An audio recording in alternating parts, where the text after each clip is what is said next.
3. Saudara-saudara yang diberkati oleh Tuhan Yesus Kristus. Saudara-saudara, mari kita membaca firman Allah, Alkitab, kebenaran Allah ini yang terdapat di dalam 1 Korintus pasal 6 ayatnya yang ke-19. 1 Korintus 6 ayat 19. Atau tidak tahukah kamu bahwa tubuhmu adalah bait Roh Kudus yang diam di dalam kamu, Roh Kudus yang kamu peroleh dari Allah, dan kamu bukan milik kamu sendiri. Lalu di ayat yang ke-12, sebab kamu telah dibeli dan harganya telah lunas dibayar. Karena itu muliakanlah dengan tubuhmu.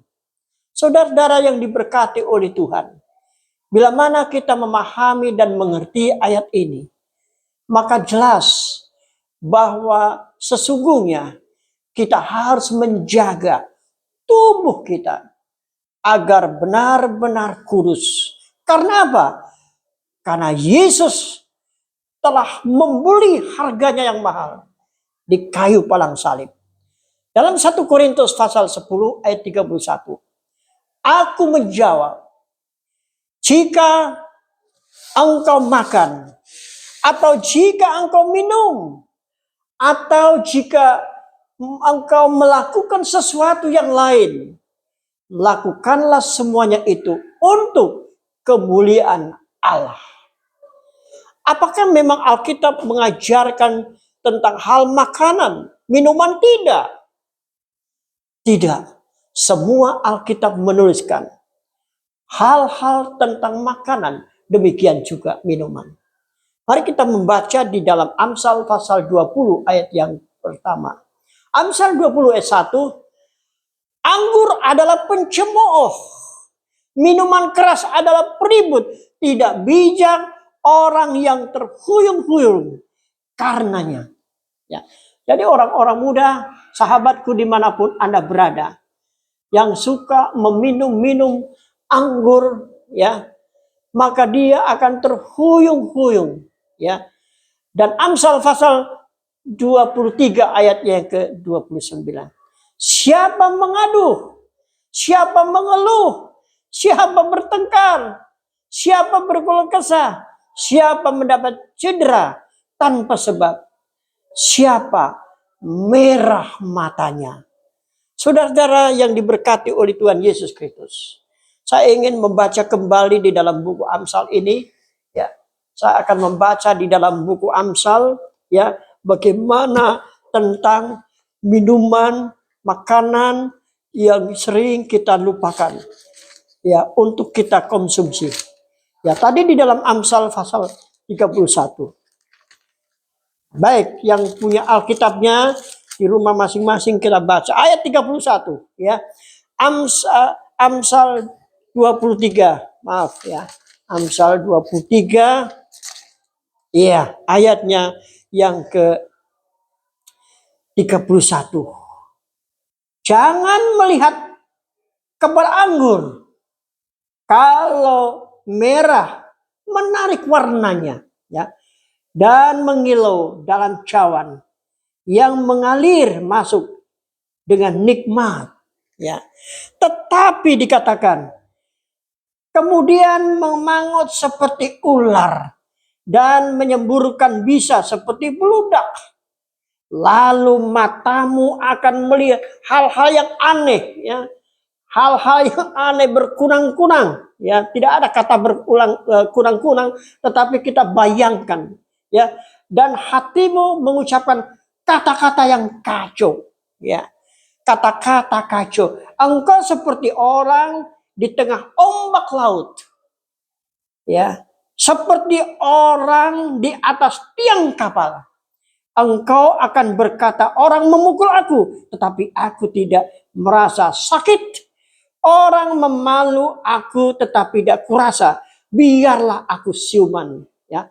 Aku akan mencari anggur lagi. Bapak-bapak, ibu-ibu, saudara-saudara yang diberkati oleh Tuhan, orang-orang muda. Ketagihan, ya. Ketagihan oleh karena kita menyukai minuman-minuman, ya. Nah, namun Alkitab memberikan satu pengharapan kepada kita. Bila mana kita membaca Alkitab ini. Mari kita membaca dalam Keluaran pasal yang ke-15 ayatnya yang ke-26. Apa dikatakan? Jika kamu sungguh-sungguh mendengar suara Tuhan Allahmu dan melakukan apa yang benar di matanya dan memasang telingamu dengan perintah-perintahnya dan tetap mengikuti segala ketetapannya, maka aku tidak akan menimpakan kepadamu penyakit manapun yang telah kutimpakan kepada orang Israel. Sebab apa? Sebab aku Tuhanlah yang menyembuhkan engkau. Saudara-saudara yang diberkati oleh Tuhan Yesus, bukanlah ini satu harapan, satu panggilan kepada masing-masing kita, agar kita meninggalkan hal-hal yang kurang berkenan di hadapan Tuhan. Ya. Nah, karena pertanyaan sekarang adalah, mengapa kita harus melakukan ini?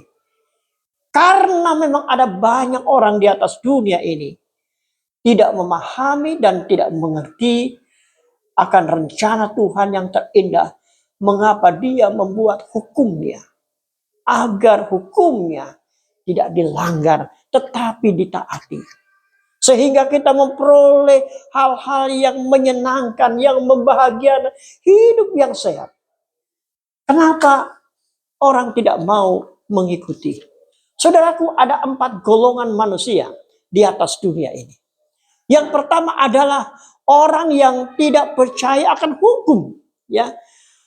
Dan orang yang tidak percaya Tuhan, itulah orang kafir. Yang kedua adalah orang yang tidak percaya Tuhan, tetapi tidak percaya hukum. Ya, tentu kita memahami golongan orang yang mengaku orang Kristen, tetapi tidak mau menuruti akan hukum-hukum Tuhan. Golongan yang ketiga, orang yang percaya hukum, tetapi tidak percaya Tuhan. Ini adalah orang-orang yang aneh bin ajaib, saudaraku. Boleh jadi orang-orang yang fanatik, orang-orang Yahudi dan lain sebagainya, ya. Dan yang ketiga adalah orang yang percaya Tuhan dan percaya akan hukum-hukumnya. Inilah golongan yang dimaksud dengan umat yang sisa. Di dalam 1 Petrus pasalnya 2 ayat 19. Tetapi kamu adalah bangsa yang terpilih, umat rajani yang rajani. Bangsa yang kudus, umat kepunyaan Allah sendiri. Saudara-saudara, kiranya Tuhan akan memberkati kita. Dan kiranya pekabaran ini menjadi bahagian kita untuk kita selaras dengan kehidupan rencana Tuhan untuk kita menikmati